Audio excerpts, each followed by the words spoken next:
Welcome to the deep dive. Today, we're really digging into a massive survey. It gives us some incredible insight into Gen Z and millennials, the generations set to be the dominant force in the workforce. That's right. We're looking at the 2025 Gen Z and Millennial survey. It's quite comprehensive based on feedback from over 23,000 people, 44 countries. So a really global perspective. Yeah, and our goal here is to cut through all that data, sort of extract the core understanding of what really matters to you, the members of these generations. I mean, by 2030, they're projected to be, what, almost three-quarters of the global workforce? That's the projection, yeah. And the survey really paints this picture of people challenging, the traditional rules, the old career norms. They're chasing satisfaction, happiness. Okay, so what does that chase look like? What are the main themes? Well, the report really boils it down to a few key things. This constant drive for growth and learning, the absolute need for financial stability, finding real meaning in what they do, and significantly protecting their well-being. Okay, let's start there with maybe redefining ambition. How do Gen Z and millennials see career success now? It feels like it's not just about climbing that corporate ladder anymore. Yeah, the survey really backs that up. Getting into senior leadership, that's not the main goal for a lot of them.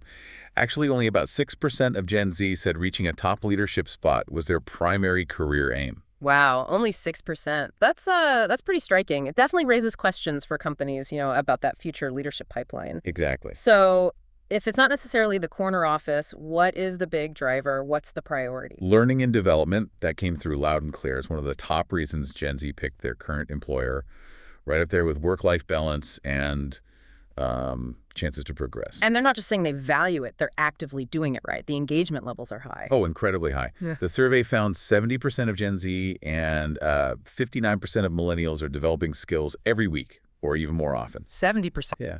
And what's really interesting with Gen Z is how much of this is happening on their own time. Like 67% are using personal hours to learn new skills. That shows real dedication to self-improvement. What kind of skills are they focusing on? What are they zeroing in on? It's pretty consistent, actually. Soft skills are huge things like communication, leadership, empathy. Also, time management comes up. And then, of course, the specific knowledge you need for your industry. Right. Makes sense. So, okay, they have this huge drive to learn, but the survey mentioned a bit of a disconnect, didn't it, with how they feel managers are supporting this. Yes, there's definitely a gap there. What they want from managers is, guidance, support, inspiration, mentorship, help with those work-life boundaries. Kind of like a coach. Sort of, yeah. But what they often feel they get is someone just focused on overseeing tasks, making sure the day-to-day stuff gets done. Yeah, there was this one quote in the report that really captured that. A Gen Z guy said something like, I've had managers who were solely focused on task completion without fostering any growth or innovation. My current leaders want us to try new things, take risks, and pursue learning opportunities. He said that supportive environment was a game changer. That says it all, really. It highlights the kind of shift in management style that's needed. And it's also worth mentioning the survey found over a third of managers themselves feel like they haven't really been properly prepared for the people side as management. Interesting. So what do Gen Z and millennials say employers should do to support their learning better? What kind of things are they looking for? They were pretty specific. Things like dedicated in-house training programs with actual time set aside for it, financial help for external courses, one-on-one mentorship, access to online learning platforms or subscriptions, and also opportunities to learn from their peers. They want it integrated. Okay, so building on that strong desire for learning, how does traditional higher education fit into this picture? The survey suggested some are kind of rethinking the value of a standard university degree. That's definitely a trend the survey picked up on. Huh. Almost a third, 31% of Gen Z, 32% of millennials actually chose not to go down the higher education path. Wow, nearly a third. That's quite a chunk choosing a different route. Why is that? What are the main reasons? Well, number one for nearly 40% was just the cost. Financial barriers are huge. Sure. But it's not only money. There's also a fair bit of skepticism about, the return on investment. Does it actually prepare you for the real job market? Over a third worried about the quality or relevance of what they'd learn. So it's cost and a question of practical value. Exactly. Mm. And then you have about a quarter who wanted more flexibility or to learn things their own way, maybe through online courses or certifications.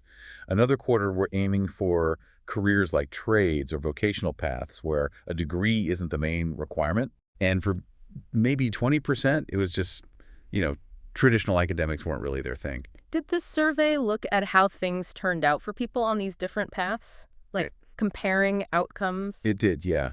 Generally, those with university degrees reported feeling more financially secure and um, more confident about retirement. That's Yeah. maybe not surprising. So- But when you look at things like satisfaction with their job opportunities for growth, learning, work-life balance, even job security, Mhm. the satisfaction levels were actually pretty similar, whether they had a degree or not. That's fascinating. It really challenges that old assumption that a degree is the only way to get a good, fulfilling career. Right. There was a quote from a millennial woman that summed it up well. She said something like, "My advice, take your time. College was worth it for the friends. But otherwise, I don't really use anything I went to school for. It was not worth the price tag." Oof, that hits hard. It really shows that feeling of mismatch some people have between the cost and the actual career application. So, for businesses listening, what's the takeaway here? What are the implications?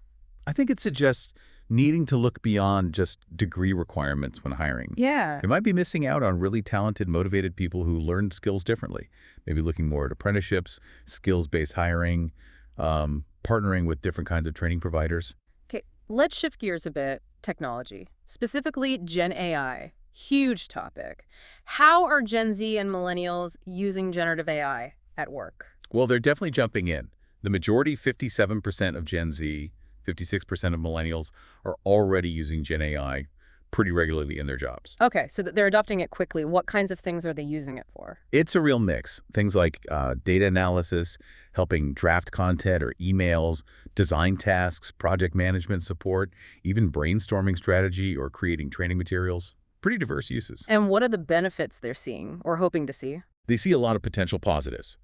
Things like improving the quality of their work, freeing up their time for more, strategic stuff, potentially better work-life balance because things get done faster, more efficiency overall, and even boosting creativity. Right. Makes sense. But alongside all that potential, the survey also flagged some pretty big concerns, didn't it? Oh, absolutely. Job displacement is a major worry. Nearly two-thirds, 63% Gen Z, 65% millennials are concerned about AI taking jobs. That's a high number. It is. And there's also this related fear, felt by about 61%, that Gen AI might make it tougher for young people just starting out, because it could automate a lot of those entry-level tasks they traditionally do. And these aren't just abstract fears, right? They're actually starting to influence career choices for some. They are, yeah.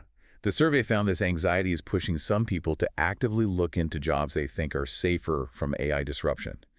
Things like, manual labor, skilled trades. Right. Yeah, 66% of Gen Z and 68% of millennials said they'd consider shifting towards those kinds of roles.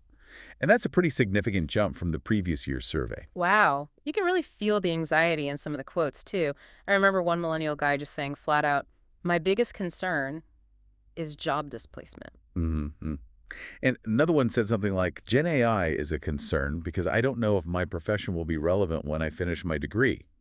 It feels very personal, very immediate for them. So what are they doing about it, besides potentially shifting careers? Well, many are focused on training. A large number have either already done some Gen AI training or plan to do it within the next year. They're trying to get ahead of the curve. Okay, but interestingly, even with all this focus on AI and tech skills, they still put a huge emphasis on soft skills, right? Absolutely. Like a huge majority, 86% Gen Z, 85% millennials believe soft skills are actually more important for getting ahead in their careers than specific Gen AI skills. Which were still seen as important, but maybe less so. Right, around 60% saw Gen AI skills as essential. So the takeaway isn't that tech skills don't matter, but maybe that as technology advances, those human skills, communication, critical thinking, collaboration, become even more crucial differentiators. That makes a lot of sense. And do they feel employers are getting that balance right? For the most part, yeah. Most felt their employers were doing okay at emphasizing both the technical and the soft skills needed. Okay, let's pull back a bit now and talk about overall happiness. The survey introduced this really interesting idea of a trifecta. What's that about? Yeah, the trifecta. It's this idea that true happiness and satisfaction for these generations comes from balancing three key things: money, meaning, and well-being. So not just focusing on one. Exactly. The data suggests you can't really maximize one without the others being in a decent place. They're all interconnected. Like, financial stress clearly impacts your mental well-being. Having good well-being makes it easier to feel a sense of purpose. It all works together. And this pursuit of the trifecta might explain some of the job hopping we see, right? The survey mentioned career fluidity. That seems to be a big part of it. Nearly a third of Gen Z expect to leave their employer within 2 years. For millennials, it's about 17%. But it's not always just jumping ship randomly. Right. The survey suggests it's often a strategic move. They're looking for a role that offers a better mix, maybe more stability, better work-life balance, a stronger sense of purpose, or, better opportunities to learn those skills we talked about. They're trying to optimize that trifecta. So how does the data show each part of that trifecta impacting happiness? Let's start with money. Money is fundamental. The link is incredibly clear. People who feel financially secure are just dramatically happier than those who don't. For Gen Z, it was like 60% of the secure group reporting being happy versus only 28% of the insecure group. Huge difference. Massive. For millennials, it was 58% versus 31%. So while money might not buy happiness on its own, feeling financially insecure is a massive drag on it. It's like a baseline requirement. Okay, so money's the foundation. What about meaning? Also vital, especially for job satisfaction.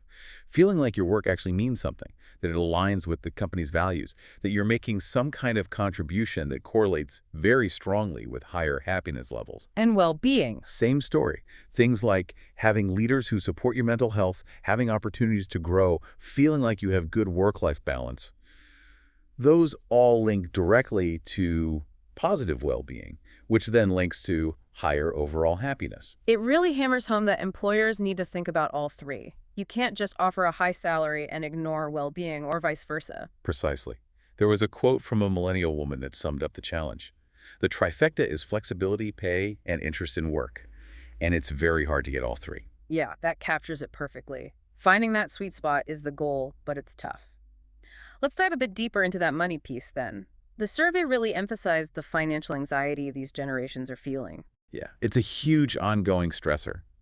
For the fourth year running, the cost of living came out as the #1 concern for both Gen Z and millennials globally. Fourth year in a row. And it's not getting better, is it? The feeling of insecurity is actually rising. It is, unfortunately. Nearly half, 48% of Gen Z, 46% of millennials said they don't feel financially secure. That's way up from around 30% just the year before. The pressure is definitely mounting. And what does that look like day to day? Well, over half of both groups are living paycheck to paycheck. More than a third struggle to cover basic expenses each month. And this constant worry about daily bills, about the long-term future, it contributes significantly to stress for, over 8 out of 10 people surveyed. That's immense pressure. It probably explains why so many have side jobs. It seems like a major factor. Around a third of both Gen Z and millennials have some kind of side hustle. Mostly, yes, it's for the extra income, just to make ends meet. But interestingly, some also do it to build skills, make connections, or even just pursue a hobby or passion project that gives them satisfaction outside their main job. The survey mentioned something called phantom wealth. What was that about? It sounds intriguing. Yeah, it's this interesting disconnect. You might read reports saying, for example, that millennials as a group have quadrupled their wealth, or that Gen Z could become the wealthiest generation ever. Okay. But then you look at the survey and nearly half feel insecure. So the survey suggests this phantom wealth idea might explain it. Maybe the wealth exists on paper, tied up in things like home equity that's risen, or retirement accounts, but it's not liquid. It doesn't help pay for groceries or rent today, especially with inflation and the high cost of living eating into paychecks. Okay. So the net worth might look good statistically for the generation overall, but the individual day-to-day cash flow reality feels very different for a lot of people. Exactly. And you hear that raw feeling in the quotes. One Gen Z guy just said, ultimately, a job is a 9 to 5. You're doing it to survive. And a Gen Z woman talked about her mortgage increasing multiple times, saying she had not had the ability to save after paying bills and buying food. It's a real struggle for many. Yeah, those quotes are powerful. And this financial stress doesn't just stay personal, does it? It bleeds into how people feel about their jobs. Absolutely. There's a very clear link. People who feel more financially secure are way more likely to be what the survey calls employee promoters, the ones who'd actually recommend their workplace to others. Financial well-being is tied to loyalty and satisfaction. So for employers listening, what are the concrete takeaways here? What can they do? Well, the obvious one is competitive pay and benefits. That's table stakes. But also offering flexibility and benefits, recognizing different needs, providing clear paths for growth and learning, because that often leads to better pay down the line, and maybe offering resources like financial education or wellness programs to help people manage the money they do have. Okay, let's circle back to purpose, the second leg of that trifecta. How important is finding meaning at work? It's incredibly important. For over 40% of people surveyed, their work is actually central to their identity, second only to friends and family. Wow, second only to friends and family. Yeah. And the vast majority, 89% Gen Z, 92% millennials, say purpose is very important for their overall job satisfaction. But purpose can mean different things to different people, right? It's not one size fits all. Definitely not. The quotes in the survey showed a real range. For some, yeah, purpose might just be earning enough money to live. For others, it's about constantly learning new things. It could be finding genuine fulfillment or enjoyment in the tasks themselves. Or it might be about feeling like their work aligns with their personal ethics or that it's making a positive difference in the world. Right. I remember one quote from a millennial woman who put it nicely. She said, purpose means having a clear vision and goals, connecting our work to important things in life, such as personal growth, creating a positive impact, or participating in solving social problems. That really captures how it can link daily tasks to something bigger. And the flip side is also true. The survey shows there are real consequences when that sense of purpose is missing. Like contributing to stress. Exactly. For 4 out of 10, feeling their work lacks meaning adds to their stress levels. And it actually drives action. Around 40% said they've left a job because it didn't feel purposeful or because they had to do something that clashed with their ethics. They've even rejected employers or specific assignments for those reasons. So they're willing to walk away if the purpose isn't there. But what if you're in a job, maybe it pays well, offers good balance, but doesn't quite hit that deep purpose note? Do people just accept that? Some seem to take a pragmatic approach. The surveys suggest if they can't find that core purpose in the job itself, they might prioritize getting good pay and good work-life balance from the job. Oh. So they can then use the resources, the money, and the time to find purpose and make a difference outside of work, maybe through volunteering, community involvement, passion projects. Ah, so the job becomes the means to an end, enabling purpose elsewhere. Kind of, yeah. Like one millennial male said, the job is merely a means to give me the resources to affect those changes that I want to see. Right. And another millennial woman echoed that, saying she does a lot of volunteering, which feels more directly aligned with my values. But ideally, she'd like to work for a company that also contributes positively. That's really interesting. It shows the drive for purpose is still there. It just might be fulfilled differently depending on the job situation. Okay, let's talk about the third part of the trifecta, well-being, specifically mental well-being and workplace stress. This came up as a major concern too. A huge concern. Fewer than 6 out of 10 people rated their mental health as good or very good over the past year. That's not great. No. And for Gen Z, the overall mental health of their generation is one of their top societal worries, right? Second only to the cost of living. That's right. And the stress levels reported are high. 40% of Gen Z and 34% of millennials feel stressed or anxious often, or even all the time. 40% of Gen Z, wow. And for about a third of those feeling stressed, their job is a major contributor. What specifically about the job is causing the stress? What do they point to? The top 2 culprits, cited by nearly half of those stressed by work, were long working hours and feeling a lack of recognition for their efforts. Okay. Lack of recognition, that's interesting. Yeah. Other big ones were toxic workplace cultures, feeling like decisions aren't made fairly, and just having too much work and not enough time to do it well. And this links back to managers again, doesn't it? What role do they see managers playing here? A crucial one. They want managers to help them set and protect those work-life boundaries that came up again, alongside flexible hours, as a key thing organizations can do. They also need managers to actively build positive team cultures and make sure people's contributions are actually seen and acknowledged. There was a quote that touched on this, right? About deadlines. Yeah, a Gen Z male said, if they're giving you very tight deadlines, not being realistic or not willing to work with you, that does impact mental health. You are more anxious. It really shows that direct link between workload management and anxiety. So the need is clear. But are people comfortable actually talking about this stuff at work? What about the stigma? It's mixed. On the one hand, about two-thirds said they do feel comfortable talking to their manager about mental health. It's positive. Okay. But on the other hand, about a quarter still worry they might face discrimination if they speak up. And we saw that many who needed time off for stress either didn't take it or they gave a fake reason, like saying they had a physical illness instead. So the stigma is still definitely a barrier for some. Is there any good news on this front? Are employers getting better? There are some positive trends. Compared to the previous year's survey, more people agreed that their employer takes mental health seriously and actually has policies or programs in place to help. Hmm. So progress seems to be happening. Even if stress levels themselves are still high, it's slow, but maybe moving in the right direction. All right, shifting focus slightly, but still related to well-being in a broader sense, the environment. This is another area where the survey found strong feelings and influence on decisions. Yeah, environmental anxiety is really prevalent. Two-thirds said they felt worried about the state of the planet in the last month. And for most, it's not abstract. They've personally experienced extreme weather, like heat waves or floods. It feels very real. And that concern translates into action, right? Especially as consumers. Definitely. Nearly two-thirds are actually willing to pay more for products or services they see as sustainable. Many are planning investments like getting an electric vehicle or putting solar panels on their homes. And they're doing their homework researching a company's environmental reputation before they buy things. So they're voting with their wallets, but it also affects their careers. Absolutely. About 1 in 5 said they specifically checked out a company's environmental policies before taking a job there.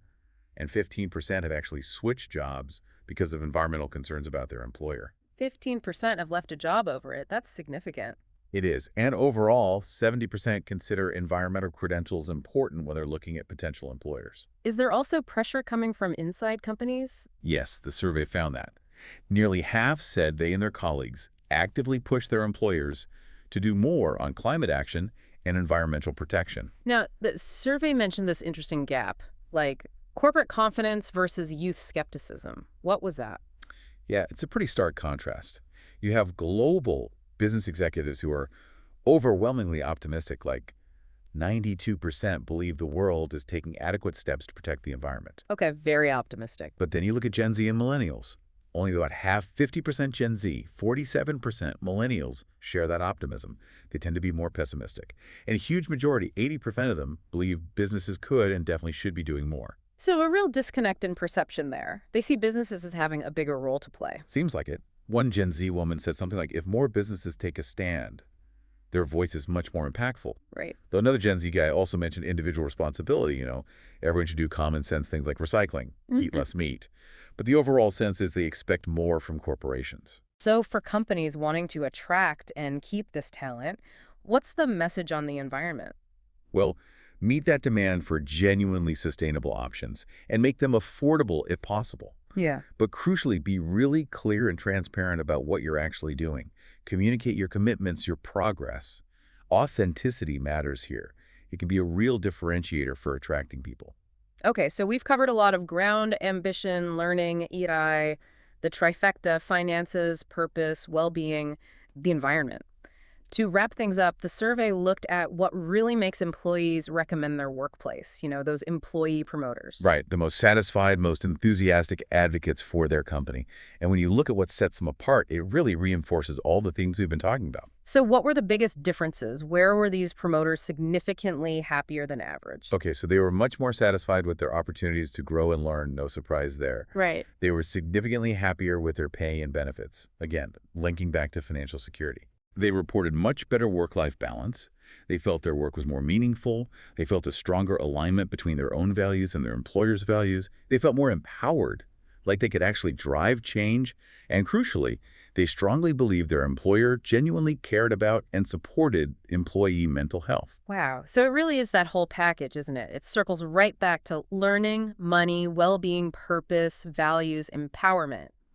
These aren't just nice-to-haves. They seem to be the core ingredients for creating a workplace where Gen Z and millennials truly thrive and become advocates. Absolutely. The survey data makes a strong case that focusing on these specific areas is probably the most effective way for organizations to boost engagement and hold on to this vital part of their workforce. So looking back at everything, this survey really gives us a complex, nuanced picture of Gen Z and millennials at work. You see them redefining what ambition even means, constantly seeking learning, sometimes outside the usual paths. They're embracing AI, but with, some very real anxieties. Yeah, and really trying to balance that crucial trifecta of money, meaning, and well-being.